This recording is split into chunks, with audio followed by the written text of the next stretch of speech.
Let's talk briefly a little bit about e-commerce, the buying of goods and services online or selling those, as well as the transactions or the financial transactions across the web. And let's first start talking about why we do this as businesses, because some of you guys might set up websites to sell some of your own stuff online. And so, it's good to discuss this. First off, I think costs are a lot less because you don't have all the overhead of a brick and mortar store. You don't have to pay rent necessarily as long.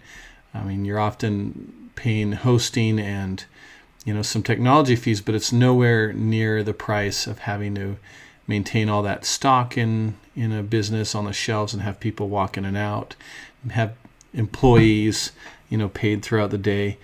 You really can stay open 24 hours when the brick and mortars can't. I think you'll have definitely an increased customer satisfaction. You can go through and answer a lot of questions and offer different ways to interact with customers in really unique ways, maybe through video or things like that, and be able to sell a product in ways that you just can't in person. Definitely, this is more effective as far as data management goes. You can have customers set up their accounts and be able to target them with emails, or return customers have their information stored within your site. And just be able to manage that data a little bit more effectively. Potentially, there's the option of having more sales than not. And again, that's just because you're open 24 hours a day, 7 days a week, and can do a lot more. For the average consumer, though, definitely the convenience. You can sit in your home in your PJs in the middle of the night shopping for whatever you want on your cell phone.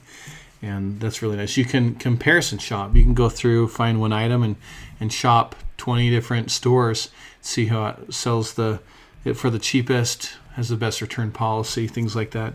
You definitely have a wider selection of goods. Again, when we're competing in a global space, there's so many different products out there you can choose from. Just think of Amazon. Look for any product, and you've got just so many different versions and types you can select from. So as a business, there's a lot of risk involved here, clearly. You need a reliable website. If that website goes down or gets hacked or you lose customers' data, there's a lot of problems there. There's websites out there that track how many times your data has been lost. If you go look up have I been pwned, .com, you can see how many times your email address has been leaked out to different places and what personal information of yours might be out there. You have that problem of fraudulent transactions always, right? I don't know how many of you guys have had your credit card stolen and maybe got an alert saying that it was being used somewhere. That's definitely that risk always, and businesses have to deal with that.